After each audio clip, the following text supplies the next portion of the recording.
Halo guys, balik lagi bersama gue Yudis di channel Kita Ceritain. Kali ini kita bakal bahas salah satu film horor yang punya konsep berbeda dari film-film horor lainnya, yaitu Tale of Tales tahun 2015. Film yang satu ini sebenarnya punya 3 cerita yang berbeda-beda, tapi siapa sangka ending dari film ini benar-benar luar biasa. Daripada penasaran, langsung aja kita masuk ke alur filmnya.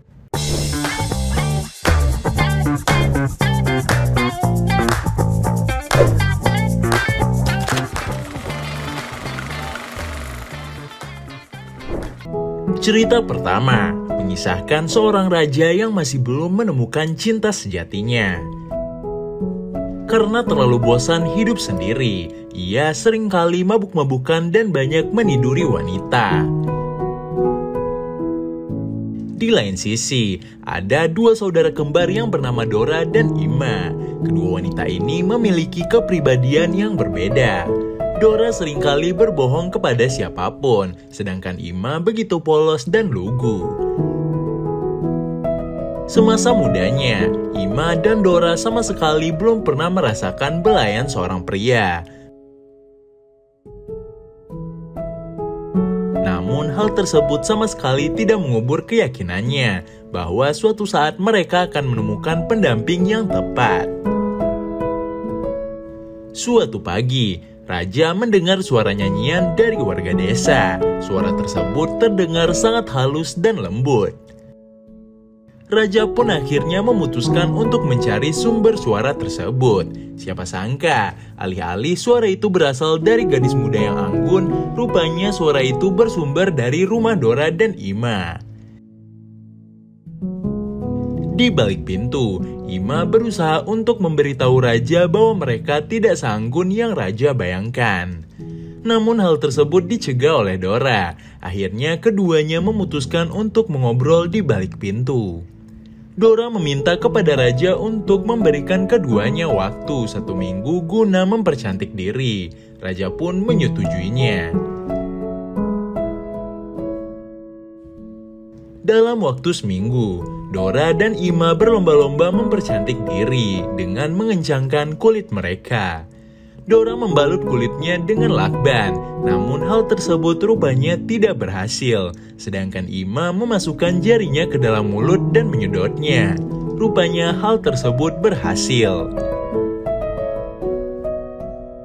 Singkat cerita, 1 minggu sudah berlalu. Raja kembali ke rumah Dora dan Ima untuk menagih janji mereka.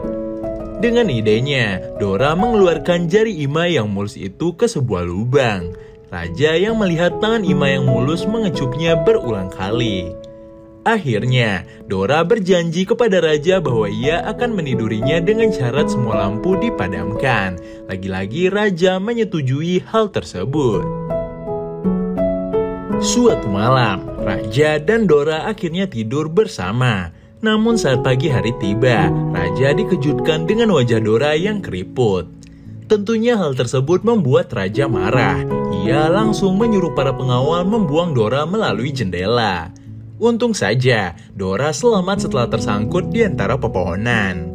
Saat sedang tidak sadarkan diri, ada seorang penyihir yang menyentuh kulit Dora. Berkat sentuhan itu, kulit Dora akhirnya benar-benar mulus, dan ia berubah menjadi wanita yang sangat cantik. Saat sedang berburu, Raja melihat tubuh wanita cantik yang tidak ia ketahui bahwa itu adalah Dora. Akhirnya, Raja pun jatuh cinta dengan wanita itu dan mengadakan pesta untuk menyambut ratu baru. Dalam pesta itu, Dora disambut dengan baik oleh para tamu yang terpesona dengan kecantikannya. Ia juga tidak lupa untuk menyuruh pengawal mengundang Ima. Ima masih tidak percaya dengan perubahan Dora. Ima pun menanyakan rahasia agar memiliki kulit seperti Dora. Dora pun mengatakan bahwa ia harus menguliti kulitnya agar bisa memiliki kulit yang mulus. Ima yang polos pun akhirnya benar-benar akan melakukan hal tersebut. Ima meminta tolong kepada pandai besi untuk menguliti tubuhnya. Awalnya sang pandai besi tidak mau, namun setelah membayarnya dengan perhiasan, sang pandai besi menyetujuinya. Sang pandai besi langsung saja membawa Ima ke dalam hutan. Ima akhirnya dikuliti hidup-hidup. Setelahnya, Ima kembali ke istana dengan kondisi yang mengerikan. Namun belum sampai di istana, Ima sudah tewas. Di lain sisi, Dora yang sedang bersama raja menyadari bahwa tangannya kembali keriput. Ia langsung melarikan diri karena kondisinya yang sudah kembali ke dirinya yang lama. Cerita kedua mengisahkan seorang raja dan ratu yang berasal dari kerajaan Longtrelis. Masyarakat melihat keduanya sebagai pasangan yang paling sempurna. Namun rupanya di balik kesempurnaan itu ada sang ratu yang mengalami penyakit langka hingga membuatnya mandul. Suatu saat, ketika pesta sedang berlangsung, ada salah satu pemain sirkus yang rupanya sedang mengandung. Ratu yang merasa cemburu langsung pergi ke kamarnya dan membanting beberapa barang. Setiap kali hal itu terjadi, sang raja selalu mendampingi istrinya.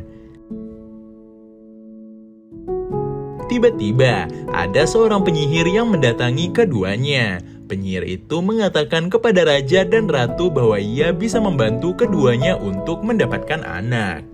Raja terlihat tidak yakin dengan sang penyihir, namun sang penyihir kembali meyakinkan keduanya karena ia sudah mempelajari alam semesta, yaitu keseimbanganlah kuncinya. Dimana jika ingin ada anak yang lahir, maka harus ada nyawa yang dikorbankan.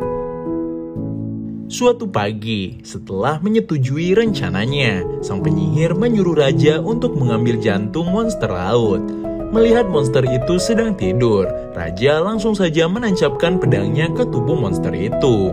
Namun rupanya, pedang itu hanya menggores tubuh monster dan akhirnya mereka bergelut di dalam air. Walaupun nyawa sang raja tidak dapat diselamatkan, namun ia berhasil mengambil jantung monster laut itu.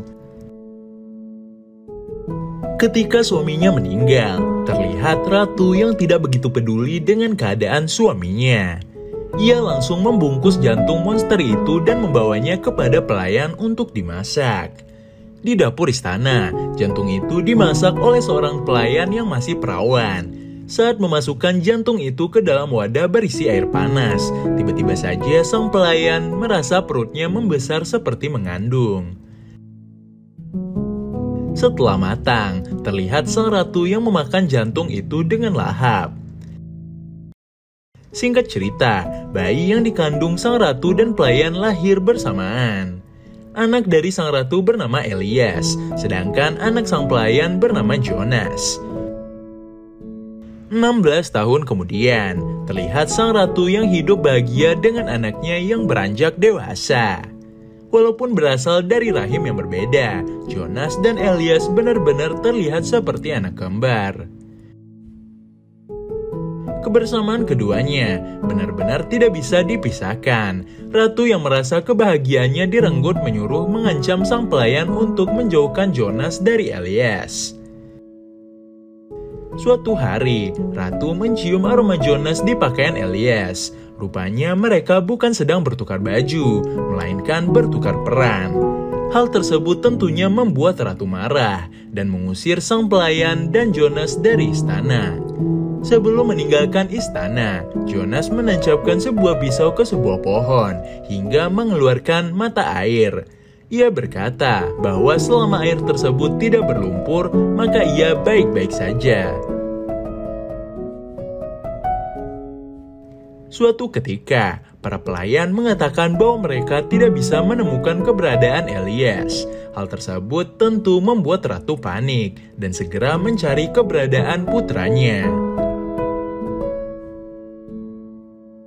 Singkat cerita, Elias sampai di sebuah kota. Di kota itu, ia bertemu dengan wanita yang merupakan istri Jonas. Wanita itu mengira bahwa Elias adalah suaminya. Sambil berpura-pura dengan apa yang terjadi, Elias mencari tahu kebenarannya kepada istri Jonas. Rupanya Jonas sudah menghilang selama 5 hari setelah ia pergi ke hutan. Di sisi lain, sang ratu kembali menemui sang penyihir untuk meminta anaknya kembali. Penyihir pun berkata bahwa harus ada nyawa yang dikorbankan untuk mengabulkan permintaannya itu. Sang ratu pun akhirnya mengajukan diri. Entah bagaimana awal mulanya, di sebuah gua terlihat Jonas yang terjebak di sana. Tak lama kemudian, ada kelelawar yang besar menghampiri Jonas. Lelaki itu berusaha untuk melarikan diri. Tak lama kemudian ia bertemu dengan Elias. Kelelawar itu akhirnya dibunuh oleh Elias tanpa menghiraukan bahwa kelelawar itu adalah sang ratu yang berubah wujud. Cerita selanjutnya berkisah tentang seorang raja yang gila setelah ditinggal istrinya. Sang raja ditemani oleh putrinya yang bernama Violet. Suatu ketika, sang raja melihat ada serangga kecil penyedot darah yang hinggap di tangannya. Alih-alih membunuh hewan tersebut, sang raja justru memeliharanya dan menyerahkan darahnya untuk serangga itu makan. Semakin hari, serangga itu tumbuh semakin besar. Suatu ketika, akhirnya serangga itu mati. Untuk mencari penggantinya, sang raja menguliti serangga tersebut. Lalu ia berkata kepada Violet bahwa ia akan mencarikannya pasangan hidup dengan syarat para kandidat harus mengetahui jenis kulit serangga itu. Awalnya Violet tidak menyetujui perjodohan itu, namun keputusan raja sudah bulat, sehingga ia terpaksa menurutinya. Para kandidat yang ada rupanya tidak mengetahui jenis kulit serangga itu. Namun ada satu kandidat dengan rupa buruk mengetahui bahwa jenis kulit serangga yang rupanya adalah seekor kutu.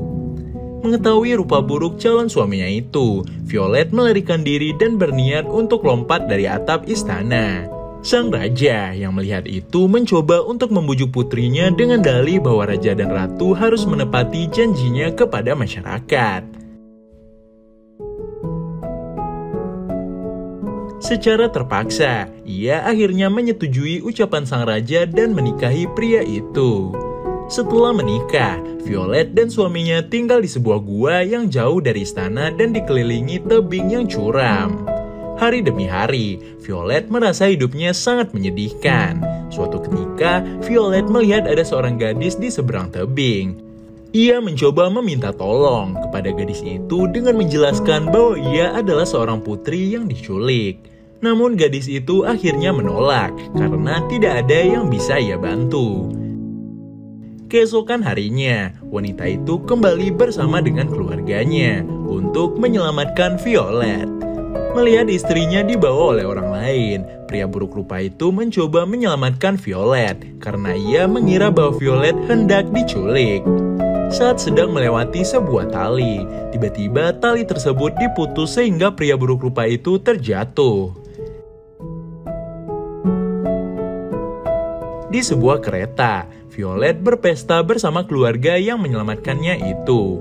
Namun ajaibnya, suami Violet kembali dan membunuh seluruh anggota keluarga itu.